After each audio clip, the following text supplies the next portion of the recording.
நீங்கள் பார்த்து கொண்டிருப்பது உங்கள் ஜாஷ்வா டிவி. சகல ஜனங்களுக்கும் நற்செய்தி.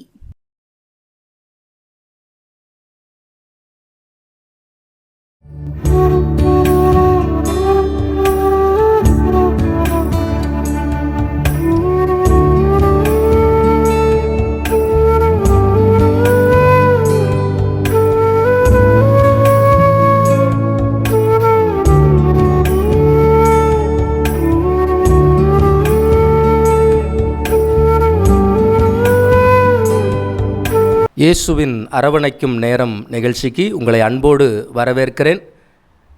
தொடர்ந்து இந்த நிகழ்ச்சியினை பார்த்து வருகிற அருமையான ஜாஷ்வா டிவி நேயர்களுக்கு அன்போடு வாழ்த்துகிறேன். நிச்சயமாக நம்பிக்கையோடு நீங்கள் பார்க்கும் பொழுது கர்த்தர் அதற்கான ஆசீர்வாதங்களை உங்கள் குடும்பங்களிலே உங்கள் வாழ்க்கையிலே செய்து உங்களை ஆசீர்வதிப்பாராக. இன்றைக்கும் கூட ஒரு வசனத்தை நாம் தியானிக்கும்படியாக சங்கீத புத்தகம் 145 சங்கீதத்தில் 18 வசனம் சொல்கிறது, தம்மை நோக்கி கூப்பிடுகிற யாவருக்கும், உண்மையாய் தம்மை நோக்கி கூப்பிடுகிற யாவருக்கும் கர்த்தர் சமீபமாயிருக்கிறார். அல்லேலூயா.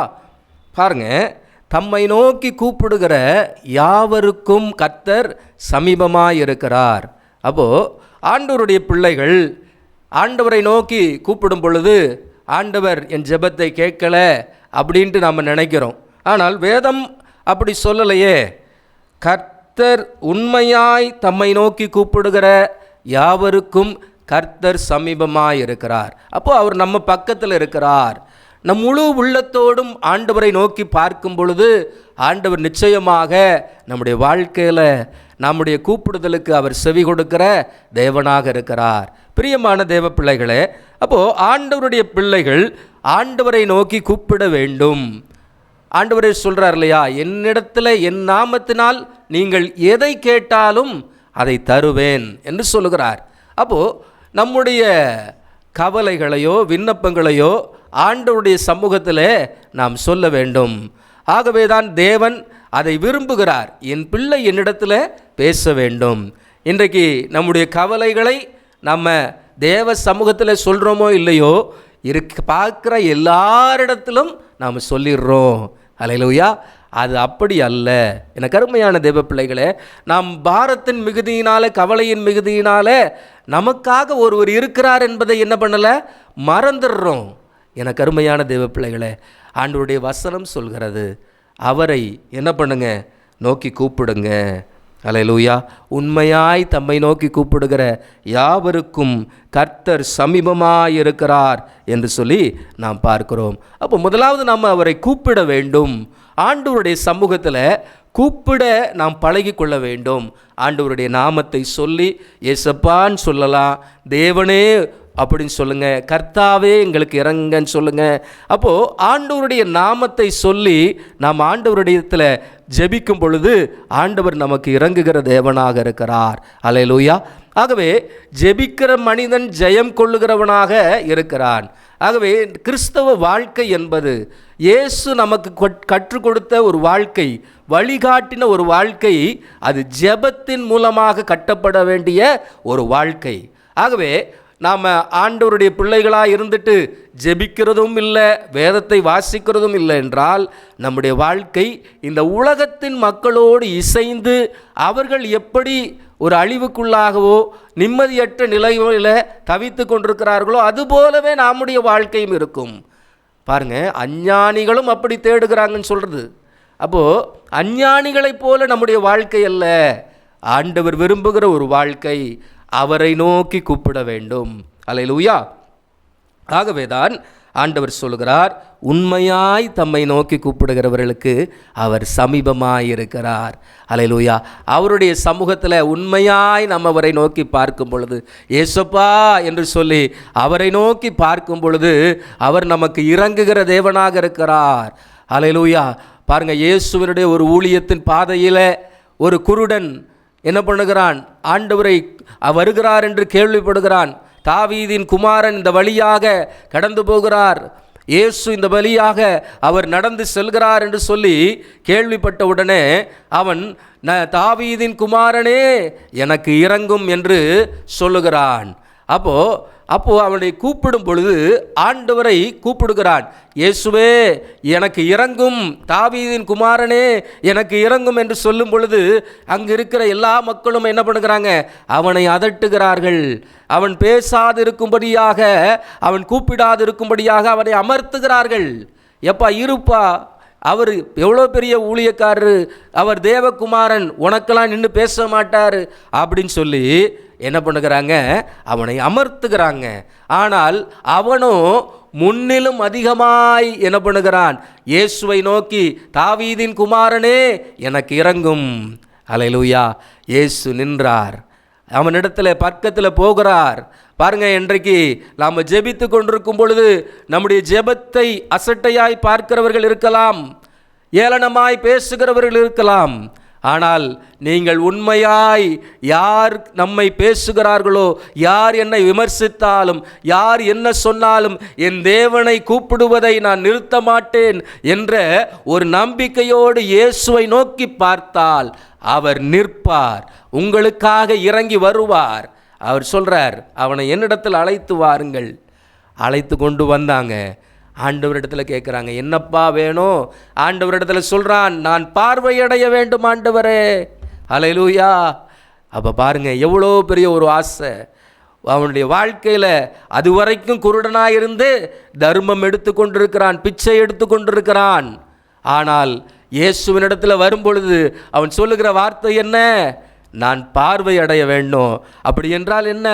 நான் பிச்சை எடுக்கிற வாழ்க்கையை விரும்பல ஆண்டவரே, நானும் எல்லாரை போல வாழ விரும்புகிறேன், உமக்கு பின்பாக நான் வர விரும்புகிறேன் என்று சொல்லி அவன் என்ன பண்ணுகிறான்? தன் விருப்பத்தை சொல்லுகிறான்.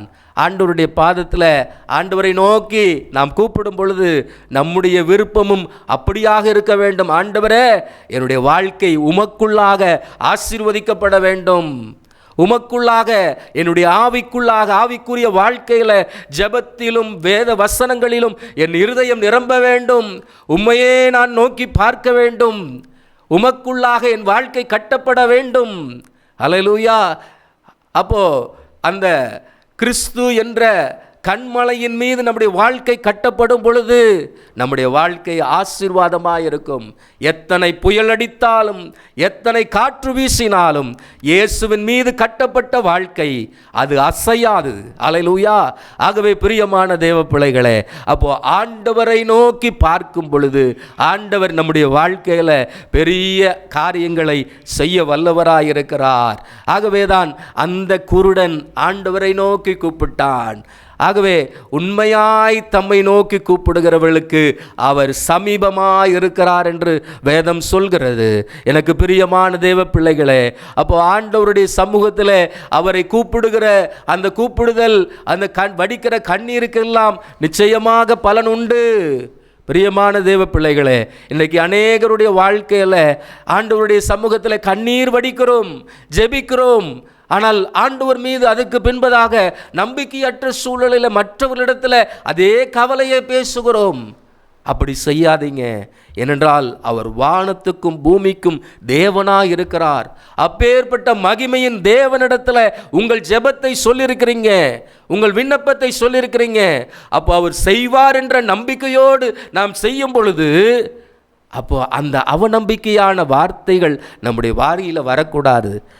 என் ஆண்டவருடைய பாதத்தில் நான் சொல்லிட்டேன், நிச்சயமாய் அவர் என்னை ஜெயமாக நிறுத்துவார். அல்லேலூயா. அந்த நம்பிக்கை இருக்கிறதா? ஆண்டவருடைய சமூகத்தில் வடிக்கிற கண்ணீருக்கு அவர் கணக்கு பார்க்கிற ஒரு தேவன் என்பதை நீங்கள் அறிந்து கொண்டிருக்கிறீர்களா? பிரியமான தேவ பிள்ளைகளே, அவர் நிச்சயமாக உங்களை கைவிட மாட்டார்.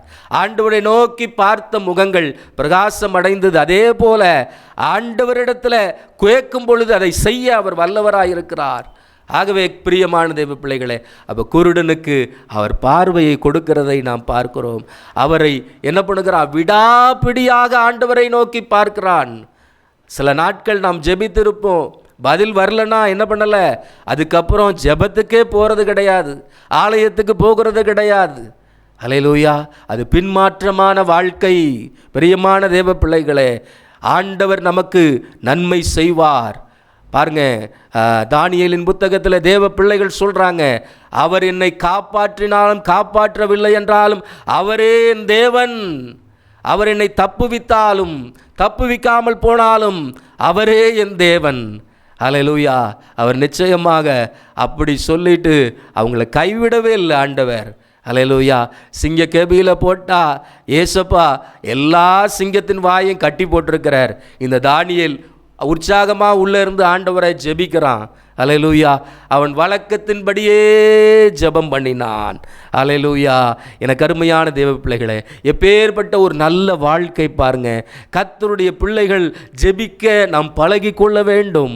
ஆகவே பிரியமான தேவ பிள்ளைகளே, ஜெபம் என்பதே இயேசுப்பாவிடத்தில் நம்மை அர்ப்பணிப்பது, அர்ப்பணித்து அவரை நோக்கி பார்த்து அவரை உயர்த்துவது. அல்லேலூயா. இந்த வாழ்க்கையை ஒவ்வொரு தேவ பிள்ளைகளும் நாம் செயல்படுத்தும் பொழுது நாம் நிச்சயமாக ஆசீர்வதிக்கப்படுவோம். ஆகவே ஜெபிக்கிறவர்கள் வாழ்க்கையில் ஜெயத்தை காண முடியும் என்று வேதம் சொல்கிறது. ஆகவே பிரியமான தேவ பிள்ளைகளே, அப்போது தம்மை நோக்கி கூப்பிடுகிற யாவருக்கும் கர்த்தர் சமீபமாக இருக்கிறார் என்று வேதம் சொல்கிறது. அதே போல் பாருங்க, 147 சங்கீதத்தில் 11 147 சங்கீதம் 11 சொல்கிறது, தமக்கு பயந்து தமது கிருபைக்கு காத்திருக்கிறவர்கள் மேல் கர்த்தர் பிரியமாயிருக்கிறார். அல்லேலூயா. அப்போ தமக்கு பயந்து தமது கிருபைக்கு காத்திருக்கிறவர்கள் மேல் கர்த்தர் பிரியமாயிருக்கிறார். அப்போது ஒவ்வொரு நாளும் ஆண்டவருடைய சமூகத்தில் பயந்து பயந்து என்று சொல்லும் பொழுது ஒரு பயம், ஏதோ ஒரு காரியத்தை பார்த்து பயப்படுகிற காரியத்தின் பயம் அல்ல, அவர் மீது இருக்கிற வாஞ்சை தான் பயம் என்று சொல்லப்பட்டிருக்கிறது, பக்தி என்று சொல்லப்பட்டிருக்கிறது. ஆகவே பிரியமான தேவ பிள்ளைகளே, ஆண்டவரை பார்க்க வேண்டும், ஏசப்பாவிடத்தில் ஜெபிக்க வேண்டும். ஆகவே ஏசப்பாவுக்கு அவர் மீது பயபக்தியோடு அவரை கிருபைக்கு காத்திருக்கும் பொழுது ஆண்டவர் நம்மீது பிரியமாயிருக்கிறேன் என்று சொல்லுகிறார். அல்லேலூயா. எனக்கு அருமையான தேவ பிள்ளைகளே, அப்போது தமது கிருபைக்கு காத்திருக்கிறவர்கள் மேல் அவர் பிரியமாயிருக்கிறேன் என்று சொல்லுகிறார். ஆண்டவருடைய கிருபை எப்பொழுது நமக்கு கிடைக்கும்? ஆண்டவருடைய சமூகத்தில் நம்மை தாழ்த்தி அவரை உயர்த்தும் பொழுது ஆண்டவர் கிருபையை தர அவர் வல்லவராயிருக்கிறார். அதே போல ஸ்தோத்திர பலியிடுகிறவன் என்னை மகிமைப்படுத்துகிறான், அநேகருடைய ஸ்தோத்திரத்தினால் கிருபை பெருகும் என்று வேதம் சொல்கிறது. பிரியமான தேவ பிள்ளைகளே, அப்போது ஆண்டவருடைய கிருபை என்பது ஏதோ ஒரு காரியம் அல்ல, அவர் நமக்கு காட்டுகிற இரக்கம். அல்லேலூயா. அந்த இரக்கத்தை நாம் ஒவ்வொரு நாளும் பெற்றுக்கொள்ள வேண்டும். இன்றைக்கு பார்த்தீங்கன்னா ஒவ்வொரு நாளும் பல சவால்களோடு மனிதன் சந்தித்து கொண்டிருக்கிறான். ஒவ்வொரு நாளும் பல தேவைகளோடு வாழ்க்கையை துவங்க வேண்டும். அப்போது பல போராட்டங்கள் எதிராக இருக்கும், பல சவால்கள் நமக்கு முன்பாக இருக்கிறது. அப்போது பிஸ்னஸ் பண்ணுறவங்களுக்கு ஒரு டார்கெட் வச்சுருப்பாங்க, அதில் பணி செய்கிறவர்களுக்கு ஒரு டார்கெட்டை அதை அச்சீவ் பண்ணணும். அப்போது இப்படிப்பட்ட பல போராட்டங்கள், பல சவால்களை மேற்கொள்ள வேண்டியதாக இருக்கிறது. ஆகவே அதே போல் கர்த்தருடைய பிள்ளைகள் நம்முடைய கர்த்தருக்குள் வாழ்கிற வாழ்க்கையில், விசுவாச வாழ்க்கையில் நாம் விட்டு விலகாதபடிக்கு நாம் ஆண்டவருடைய பாதத்தில் ஒவ்வொரு நாளும் சவால்களை மேற்கொள்கிறவர்களாக நாம் இருக்க வேண்டும். அதற்காக தான் அவருடைய கிருபை நமக்கு தேவை. அல்லேலூயா. ஆண்டவருடைய கிருபை மாத்திரம் நமக்கு இல்லை என்றால் நாம் என்ன பண்ண முடியாது? அவருக்காக எழும்ப முடியாது. அல்லேலூயா. அப்போஸ்தலனாகிய பவுலுக்கு பவுல் ஆண்டவரிடத்தில் கேட்குறான், ஏசப்பாவிடத்தில் ஜெபிக்கிறான். 3 முறை ஜெபித்தாரான். ஏசப்பா, என் பலகீனத்தை மாற்றுங்க, எனக்காக நான் ஊழியம் செய்யும் பொழுது இப்படிப்பட்ட பலகீனங்கள் என்னை தாக்குகிறதே, இப்படிப்பட்ட பலகீனத்தினால் நான் என்ன பண்ணுகிறேன், கஷ்டப்படுகிறேனே என்று சொல்லும் பொழுது ஏசப்பா சொல்கிறாரு, எப்பா, என் கிருபை உனக்கு போதும், உன் பலகீனத்தில் என் பலன் பூரணமாக இருக்கும். அல்லேலூயா. ஹல்லேலூயா. அப்போ கிருபை நம்மை பலப்படுத்துகிறது. இயேசுவினுடைய ஒரு கிருபை நம்மை பலப்படுத்துகிறதாக இருக்கிறது. அந்த கிருபையை நாம் அதிகாலையில் பெற்றுக்கொள்ள முடியும். ஒவ்வொரு நாளும் நம்முடைய வாழ்க்கையை ஆரம்பிக்கும் பொழுது, நம்முடைய வேலைகளை துவங்கும் பொழுது முதலாவது தேவ சமூகத்தில் ஆண்டவரிடத்தில் அர்ப்பணிக்க வேண்டும். ஏசப்பா, என்னுடைய வேலைகளில் இப்படிப்பட்ட பணிச்சுமையோடு நான் இருக்கிறேன். இன்றைக்கு அதையெல்லாம் மாற்றுங்க ஆண்டவரே. அதையெல்லாம் மேற்கொள்ள கிருபை தாரும். ஆண்டவருடைய பாதத்தில் ஜெபம் பண்ணணும். ஆண்டவருடைய பாதத்தில் அப்படி ஜெபிக்கணும். ஊழியம் செய்கிற தேவ பிள்ளைகள் ஆண்டவரிடத்தில் ஜெபிங்க. ஆண்டவரே, ஊழியம் செய்வதற்கு கிருபை தாங்கப்பா. என்னுடைய பலத்தில் நான் ஓடுகிறது ஒன்றுமே அல்ல. ஆண்டவரே, எல்லாம் உங்கள் கிருபை சுவாமி. நீங்கள் இல்லைனா நாங்கள் இல்லை. அல்லேலூயா. பிரியமான தேவ பிள்ளைகளே, ஆண்டவர் மாத்திரம்தான் நம்முடைய வாழ்க்கையில் உயர்வை கொடுக்க முடியும். எந்த சூழ்நிலையிலும் அவர் மாத்திரம்தான் வந்து நிற்க முடியும். இன்றைக்கு உலகத்தின் மனிதர்கள் எத்தனை நமக்கு உதவி செய்ய முடியும்? அல்லேலூயா. அவர் மாத்திரமே நமக்கு உதவுகிற ஒரு நல்ல தேவனாக இருக்கிறார். ஆகவே அவருடைய கிருபைக்கு காத்திருக்கும் பொழுது கர்த்தர் தம்முடைய கிருபையை நம்மீது விளங்க பண்ணுகிற தேவனாக இருக்கிறார். பிரியமான தேவ பிள்ளைகளே, ஆண்டவருடைய சமூகத்தில் அவரை நோக்கி பாருங்க. ஆண்டவருடைய சமூகத்தில் காத்திருக்கும் பொழுது அந்த கிருபையை அவர் தர அவர் வல்லவராயிருக்கிறார். கர்த்தருக்கு காத்திருக்கிறவர்களோ புது பலன் அடைவார்கள் என்று வேதம் சொல்கிறது. அப்போது கர்த்தருக்கு காத்திருக்கிற பிள்ளைகள் ஆண்டவருடைய கிருபையினால் புது பலன் அடைகிறார்கள். ஆகவே பிரியமான தேவ பிள்ளைகளே, அப்போது ஆண்டவர் கற்றுக் கொடுக்கிற ஒரு காரியம் அவருடைய கிருபைக்கு காத்திருங்கள் என்று சொல்லுகிறார். அப்போ காத்திருக்கிறீர்கள் என்று சொல்லும் பொழுது அது ஒரு பொறுமையை குறிக்கிறது. அப்போ கிறிஸ்தவ வாழ்க்கை என்பது பொறுமையை நமக்கு கற்றுக் கொடுக்கிறது. அநேக காரியங்கள் நாம் ஜெபித்த உடனே பலனை நாம் எதிர்பார்க்கிறோம். தப்பு கிடையாது, நல்லதுதான். ஆனால் சில கால தாமதங்கள் ஆகும் பொழுது நாம் பொறுமையை இழந்து விடுகிறோம். அதுதான் ஆண்டவர் சொல்லுகிறார், காத்திருங்க. அல்லேலூயா. ஆண்டவருடைய சமூகத்தில் காத்திருக்கிறதுல உறுதியாக இருக்கணும். அல்லேலூயா. அவர் எனக்கு நன்மை செய்வார், நம்முடைய வாழ்க்கையில் கிரியை செய்வார். நீண்ட நாட்கள் காத்திருக்கிறீங்களா? ஆண்டவர் நிச்சயமாக உங்கள் வாழ்க்கையில் காரியங்களை கைகூடி வர பண்ண அவர் வல்லவராக இருக்கிறார். பிரியமான தேவ பிள்ளைகளே, அப்போது ஆண்டவருடைய சமூகத்தில் இந்த பொறுமை என்பது மிக அவசியமாக இருக்கிறது. அல்லேலூயா. ஆகவே நம்முடைய வாழ்க்கையில் தேவ சமூகத்தில் காத்திருக்கிற அந்த காத்திருக்குதல் அவசியமாக இருக்கிறது. அப்போ ஒவ்வொரு நாளும் நாம் தேவ பிரசன்னம் இறங்கும் வரைக்கும் ஜெபிக்க வேண்டும். அல்லேலூயா. ஏதோ காலையில் எழுந்த உடனே ஆண்டவரே ஸ்தோத்திரம், இன்னைக்கு எல்லா காரியத்தையும் நீங்கள் பொறுப்பெடுத்துக் கொள்ளுங்க, அதோடு முடிச்சுட்டு ஆமேன் போட்டு போயிடக்கூடாது. ஆண்டவருடைய பிரசன்னம் இறங்கணும், நம்மீது அவருடைய கிருபை ஊற்றப்படணும்.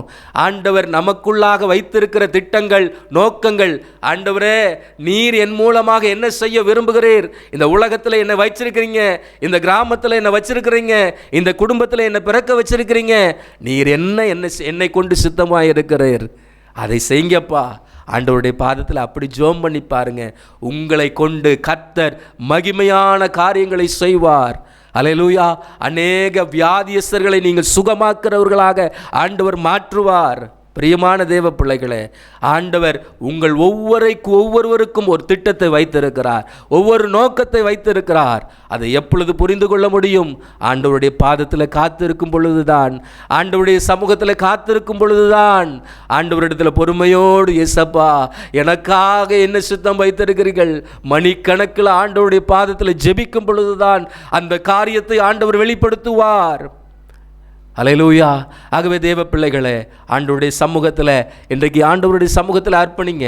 ஆண்டவருடைய பாதத்தில் சொல்லுங்கள். இன்றைக்கு எந்த குறைகளாக இருந்தாலும் ஆண்டவருடைய சமூகத்தில் சொல்லுங்கள். ஆண்டவர் அதை மாற்ற அவர் வல்லவராக இருக்கிறார். நாம் ஜெபிக்கலாமா? இன்றைக்கு பல தேவைகளோடு நீங்கள் இருக்கலாம், பல போராட்டங்களோடு நீங்கள் இருக்கலாம். ஆண்டவருடைய சமூகத்தில் சொல்லுங்கள், ஏசப்பா இந்த ஜெப வேலையில் எனக்கு விடுதலை தாங்க, என் குடும்பத்தில் இருக்கிற பிரச்சனைகளை மாற்றுங்க அப்படின்னு சொல்லி நீங்கள் ஜெபம் பண்ணுவீங்களா? உங்களுக்காக நான் ஜெபிக்கிறேன். அன்பின் பரலோக பிதாவே, இயேசு கிறிஸ்துவின் நாமத்தினாலும் உடைய சமூகத்தில் வருகிறோம் அப்பா. இந்த தொலைக்காட்சியை பார்த்து கொண்டிருக்கிற அருமையான தேவ பிள்ளைகளுக்காக உங்கள் பாதத்தில் வருகிறோம் அப்பா. ஆண்டவரே கர்த்தாவே, அப்பா உடைய சமூகத்தில் ஆண்டவரே நம்பிக்கையோடு விசுவாசத்தோடு இந்த நிகழ்ச்சியை பார்த்து கொண்டிருக்கிற தேவ பிள்ளைகள் மீது என் ஆண்டவருடைய பிரசன்னம் இறங்கும்படியாக ஜெபிக்கிறேன் அப்பா. அவங்க வாழ்க்கையில் ஒரு பெரும் மாற்றத்தை கொடுங்க ஆண்டவரே. அப்பா ஆண்டவரே கர்த்தாவே, கர்த்தருக்கு காத்திருக்கிறவர்கள் ஆண்டவரே கழுகுகளைப் போல பலனடைந்து செட்டைகளை அடித்து எழும்புவார்கள் என்று சொல்லி வேதம் சொல்லியிருக்கிறது. ஆண்டவரே, நம்முடைய பிள்ளைகள் வாழ்க்கையில் நெடுங்காலமாய் காத்திருக்கிற அந்த காத்திருக்குதலுக்கு ஒரு முடிவு உண்டாவதாக. ஆண்டவரே, என் வியாதியிலே பல நாட்கள் போராடி கொண்டிருக்கிற வாழ்க்கை ஏசப்பா சுகத்தோடு எழும்ப பண்ணுங்க ஆண்டவரே. அப்பா, உம்முடைய சமூகத்தில் உம்மை நோக்கி கூப்பிடுகிற தேவ பிள்ளைகளுக்கு ஆண்டவரே நீர் இறங்கும்படியாய் ஜெபிக்கிறேன் ஆண்டவரே. தகப்பனே, அவங்க வாழ்க்கையில ஒரு மாற்றம் உண்டாகட்டும் சுவாமி. அப்பா, எத்தனையோ தேவ பிள்ளைகள் கடன் பாரத்தோடு இந்த நிகழ்ச்சியை பார்க்கிறாங்கப்பா. ஒரு வழி திறக்கப்படட்டும் ஐயா. கடன் பிரச்சனையை அடைக்கக்கூடிய வழிகள் இயேசுவின் நாமத்தினாலே உம்முடைய பிள்ளைகளுக்கு திறக்கப்படட்டும் என்று சொல்லி ஜெபிக்கிறேன் ஐயா. ஆண்டவரே, ஒரு மாற்றம் உண்டாகட்டும் அப்பா. உங்க பிள்ளைகளை நீங்க ஆசீர்வதிங்கப்பா. ஆண்டவரே, கண்ணீரோடு என் வாழ்க்கையில் நிம்மதி இல்லாமல் தவிக்கிறேனே என்று சொல்லி ஏங்கி கொண்டிருக்கிற ஒவ்வொரு தேவ பிள்ளைகளுக்காக ஜெபிக்கிறோம் ஐயா. ஆண்டவரே, கண்ணீரை மாற்றுங்க. உங்கள் துக்கம் சந்தோஷமாய் மாறும் என்று சொல்லி இருக்கிறேன் ஐயா. ஆண்டவரே, நம்முடைய பிள்ளைகள் வாழ்க்கையில் இருக்கிற நெருக்கங்களை ஆண்டவர் மாற்றுங்க. உறவுகள் மூலமாக வந்திருக்கிற ஆண்டவரே துக்கங்கள் மாறட்டும். ஆண்டவரே, குடும்பத்தார் ஆண்டவரே தன் சொந்தமே தன்னை வெறுக்கிறது, தன்னுடைய சொந்தக்காரர்களே என்னை வெறுக்கிறார்களே, அவமாய் பேசுகிறார்களே, ஆண்டவரே பழி சொல்கிறார்களே என்று சொல்லி கலங்கி பார்த்து கொண்டிருக்கிற தேவ பிள்ளைகளை நான் பார்க்கிறேன் அப்பா. அவங்க மீது என் ஆண்டவருடைய பிரசன்னம் இறங்குவதாக. ஆண்டவரே, உடைய கிருபை இறங்கட்டும் அப்பா. உடைய வாழ்க்கையில ஆண்டவரே ஒரு மாற்றம் உண்டாகட்டும். எதிராக பேசுகிறவர்கள் ஆண்டவரே சத்துருக்களும் ஆண்டவரே சமாதானம் ஆவார்கள் என்று சொன்ன வார்த்தை என்னுடைய ஆண்டவரே கர்த்தாவே, உன் சத்துருக்களுக்கு முன்பாக ஒரு பந்தியை ஏற்படுத்துவேன் என்று சொன்ன தேவன் உடைய பிள்ளைகள் வாழ்க்கையில ஒரு அற்புதத்தை செய்து உடைய நாமத்தை மகிமைப்படுத்துங்க ஆண்டவரே. கர்த்தர் பெரிய காரியங்களை செய்யுங்க. வியாதியில் இருக்கிற பிள்ளைங்க, பலகீனத்தோடு இருக்கிற பிள்ளைகள் வாழ்க்கையில ஆண்டவரே ஒரு புதிய பலன் இறங்கட்டும் ஆண்டவரே. என் வியாதிக்காக நான் எந்த மருத்துவரை பார்த்தாலும் ஆண்டவரே இது வியாதி நீங்க மாட்டுகிறேன்னு சொல்லி கலங்கி ஜெபித்து கொண்டிருக்கிற ஒவ்வொருவருக்காக உங்க பாதத்தில் ஜெபிக்கிறேன் ஐயா. ஆண்டவரே, உங்க சுகமளிக்கும் வல்லமை இப்பொழுதே இறங்குவதாக. இயேசுவின் நாமத்தினால அந்த பலகீன கட்டிகள் மறைவதாக. ஆண்டவரே, கட்டிகள் மறையட்டும் இயேசுவின் நாமத்தினால.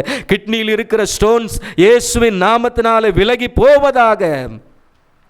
ஒரு புதிய பலன் இறங்கட்டும் சுவாமி. ஆண்டவரே, ஒவ்வொரு மக்கள் மீதும் என் ஆண்டவருடைய பிரசன்னம் இறங்கட்டும்.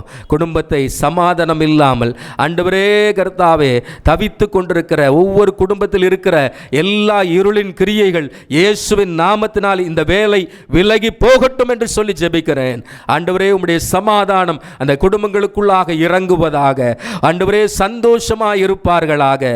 சமாதானத்தின் கர்த்தர் உங்கள் பிள்ளைகள் வாழ்க்கையில் சமாதானத்தை ஊற்றி ஆசீர்வதிக்கும்படியா ஜெபிக்கிறோம் ஐயா. தொடர்ந்து வழி நடத்துங்கப்பா. இந்த ஜோஷுவா டிவி நேயர்கள் ஒவ்வொருவரையும் கர்த்தர் ஆசீர்வதிங்க. கிருபையாக வழி நடத்துங்கப்பா. பெரிய காரியங்களை செய்யுங்க. இயேசுவின் நாமத்தில் ஜெபிக்கிறோம் நல்ல பிதாவே. ஆமேன், ஆமேன், ஆமேன். God bless you.